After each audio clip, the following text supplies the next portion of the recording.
You've got to beat your teammate before you beat anybody. There's always going to be a little bit of tension between teammates. It's a very tense game that we're in, and egos that you can't jump over, and nationalities and lots of money, and it's always a good breeding ground for aggro.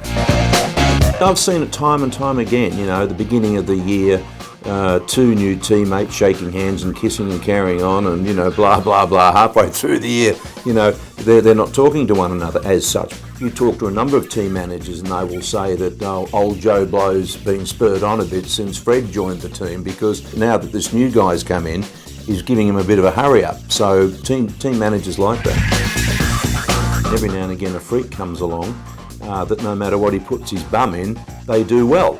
And Vettel's one of these characters. I mean, he's probably one of the best, if not the best, Formula One driver on the grid at the moment. And that's what Mark's got to come up against, unfortunately. And this is why I think Mark's really got to come out of the box flying. He's got to come out fighting, because halfway through the year, if there does seem to be the pendulum is swinging more in favour towards one than the other, well then it's human nature that probably the team will inadvertently give a bit more attention to the one that's in front.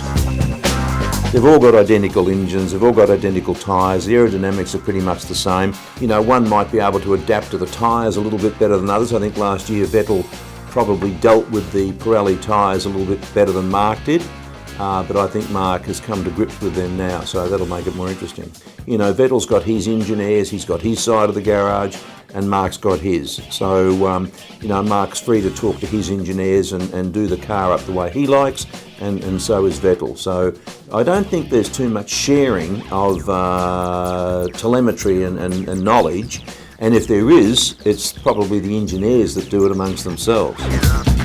I think Mark is coming out in the most determined mood that I've seen him in. I think Mark realises that he's got to do something this year, and he's as fit, if not fitter, than anybody in the field. And I think we're going to see a more determined Mark Webber than we've seen in the past, I believe. He's always had the speed in qualifying, and he's always had the consistency. And if he mixes that now with a little bit more determination, there's no reason why not.